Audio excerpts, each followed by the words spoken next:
welcome to my viewers. Tonight I'm going to share a true story, one that still sends chills down my spine every time I think about it. A story about how a simple night out in my sunny beach town turned into the most terrifying experience of my life. If you've ever felt that gut instinct that something was off, but ignored it, let this be your reminder to never brush it aside. It was summer. My small beach town always came alive during these months. Sun-drenched days, music echoing from beach bars, laughter around pool decks, and that special energy that only a summer by the coast can bring. Life was simple, carefree. On weekends, my friends and I would rotate between someone's backyard pool during the day and beach bars at night. But lately, things had started to change. I was getting older, not old, just a little more grown than I used to be. My guy friends, once the lifeblood of spontaneous nights out, had all settled into serious relationships. Group texts that used to erupt with Friday night plans now sat quiet. I wasn't bitter about it, just lonely sometimes. So when two men, Alec and James, struck up conversation with my group at a beach bar one night, I didn't think much of it. They were probably in their mid-30s, maybe 8 years older than us. On the shorter side, well-dressed, friendly. They'd overheard something in our conversation and jumped in with a joke. We let them tag along as we bar-hopped that evening. Alec was more reserved, while James leaned in close, laughed at my jokes, and seemed to direct most of his attention toward me. He wasn't overbearing, just interested, harmless. I thought. By the end of the night, Alec had left, and James stayed. We talked more, danced a little, and when my friends decided to call it a night, I told James we'd all hang out again soon. He looked disappointed, like he didn't want the night to end. I remember that look now with a knot in my stomach. A week later, I was home on a Friday night. None of my usual friends were up for going out, so I figured I'd spend the night in. That's when James texted me, "Hey, what are you up to tonight?" "No plans," I replied. "What are you guys doing?" He told me he was headed to a beach bar and that I should join him. I hesitated for a second, but it was summer. I was bored, and James and Alec had seemed cool enough last time. When he offered to pick me up, I said sure. Around 9 or 10 p.m., I heard a car pull into my driveway. I walked out, expecting to hop in the back seat and find Alec in the passenger seat. But when I opened the back door, James looked over and said, "Nah, sit in the front." Alec wasn't there. It was just James. I got in, confused but trying not to overthink it. As we drove, I asked casually, "So is Alec meeting us there?" James shrugged. "Maybe. He might show up later." Still playing it cool, I nodded. He then suggested we hit a small dive bar before heading to the main beach bar. "Pre-game a bit," he said. The bar he took me to was not what I expected. It was dimly lit, with a strange red glow bleeding across the walls. The kind of place that smelled like damp wood and spilled beer. I'd never been there before, and I instantly felt uneasy. But I told myself it was fine. James bought us drinks round after round. I had already taken a couple of shots before leaving my house, so the alcohol hit fast. I was feeling lightheaded, my limbs looser than usual. At one point, I excused myself to go to the bathroom. When I returned, James had 2 more drinks waiting. My previous one was still half full, but he nudged the fresh glass toward me. I remember thinking, that's a lot of drinks, but again I brushed it off. Maybe it was an older guy thing. Maybe he was just trying to be generous. I wish I had trusted my gut, because the next thing I remember is blackness. I woke up in total darkness. My head was pounding, my mouth dry as sandpaper. I was lying on a cold, hard surface concrete.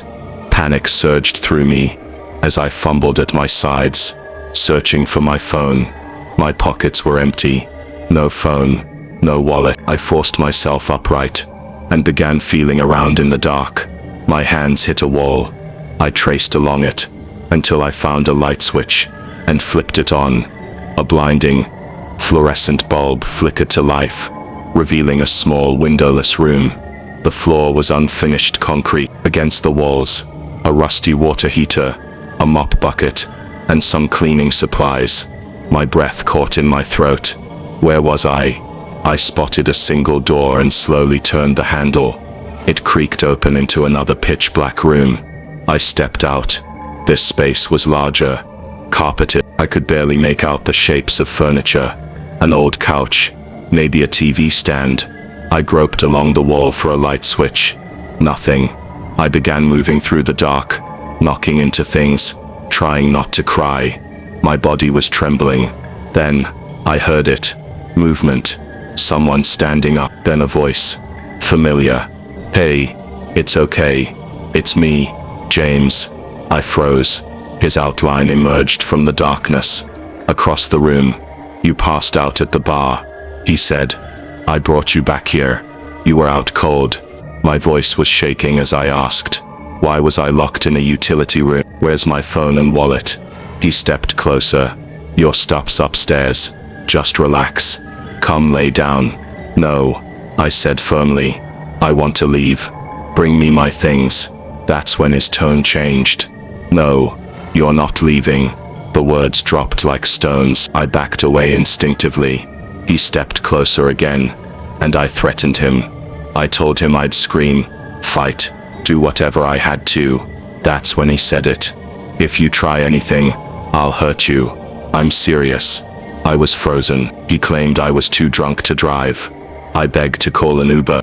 Relax, he said. I'll get you some water. You'll sleep it off. And just like that, he walked past me, climbed the stairs, and I heard it. The click of a lock, as he sealed the door behind him. I was trapped. I searched the basement for anything I could use as a weapon, but there was nothing. I pressed my ear to the basement door and waited. My hands clenched into fists. Minutes passed. Then I heard it. The lock turning. The moment the door cracked open, I lunged. I shoved James backward down the steps and wrestled him to the ground. My adrenaline was fire. Where is my phone? I screamed. He choked out an answer. On the kitchen table. Do you have any weapons? Switchblade in my pocket. I reached in, pulled it out, snapped it open. My hands were shaking. He mumbled, I was just looking out for you. I didn't believe a word. I backed away, ran to the kitchen, snatched up my phone and wallet from the table, and bolted out of the house. Outside, I called my brother. It was nearly I was sobbing, barely able to get the words out, but he came right away. He found me standing barefoot in the street, trembling under a streetlight. The next morning, I went straight to urgent care. I asked for a drug screening. The results were rohypnol. He'd roofed. I hired a lawyer and filed a civil suit against James. The case is still in progress. There's no security footage, no fingerprints, no smoking gun that proves he drugged me or what his intentions were. But I know what happened. I know what I felt. And I know I was lucky. I got out, but I still don't know what he planned to do. I try not to imagine it. I try not to wonder if he's done it before or if he's done it since. Please, if you're watching this, trust your instincts. If something feels off, leave. Don't be polite. Don't give people the benefit of the doubt when your gut is screaming. Thanks for watching. Stay safe. Like, comment, and subscribe for more real-life horror stories.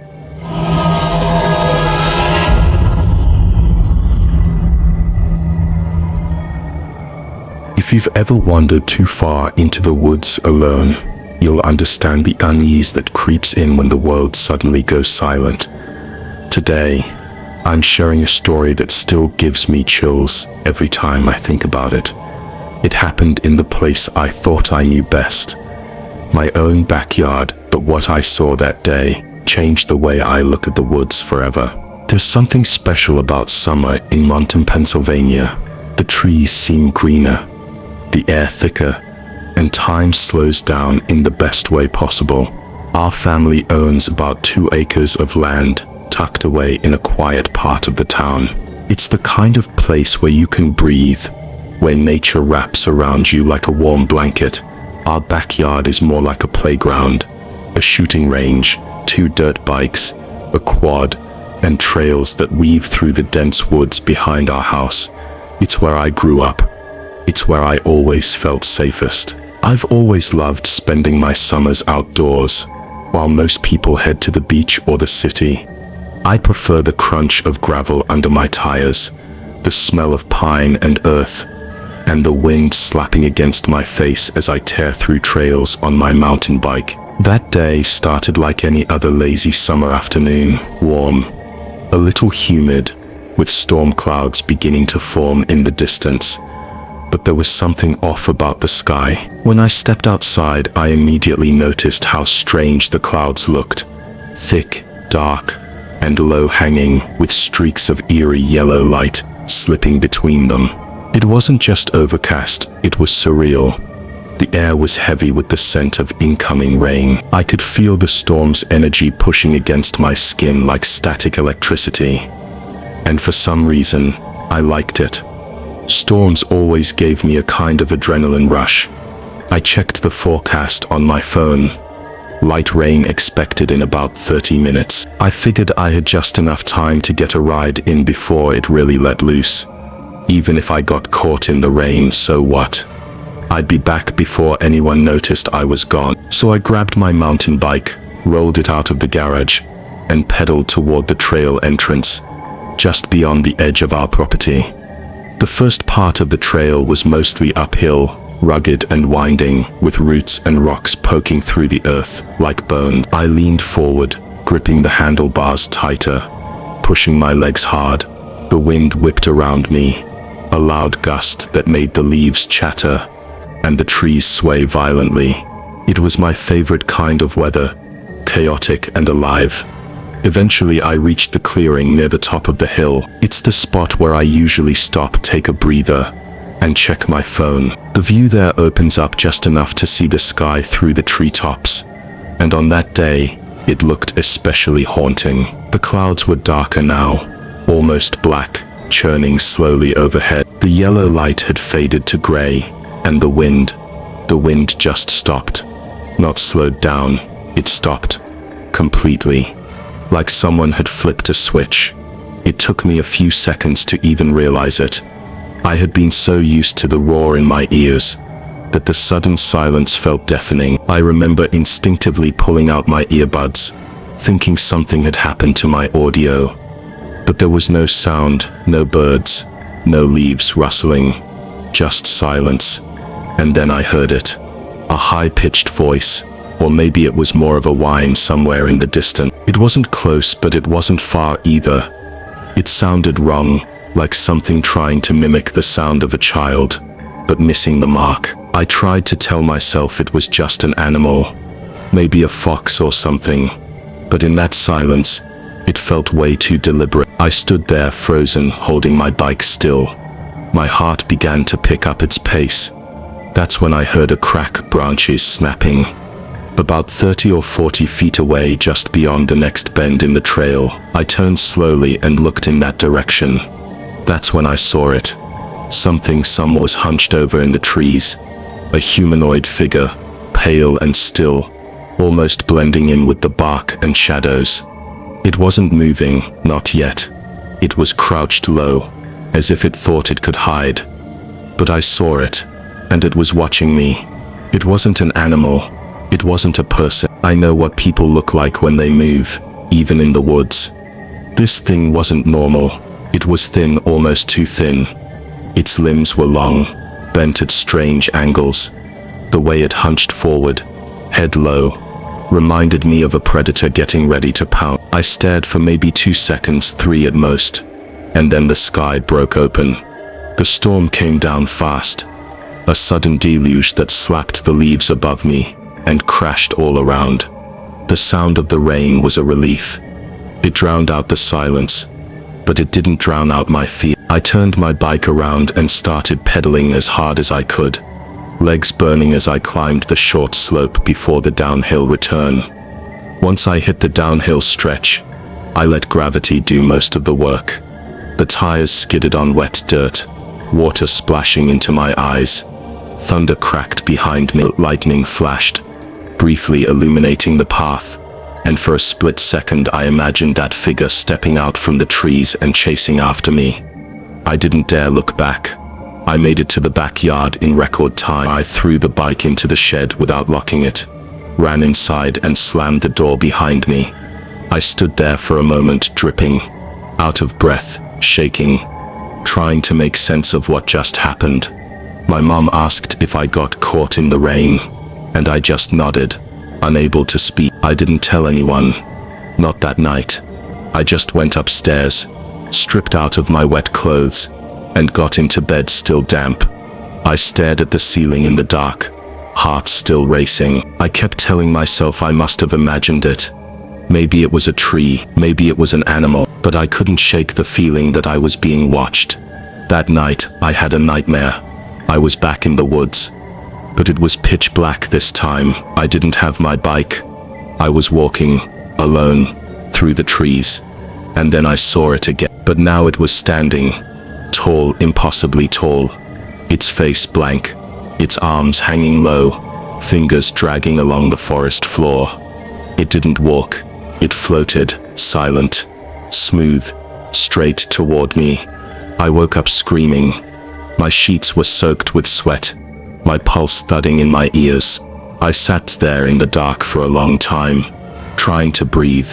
To this day, I don't go into the woods alone anymore, especially when a storm's rolling in, because whatever I saw that day wasn't supposed to be there, and I pray it never comes back. Thanks for listening. If you've ever had a strange experience in the woods, I want to hear about it. Drop it in the comments, and don't forget to like, subscribe, and share if you enjoyed this story. Until next time, stay safe and don't stop pedaling.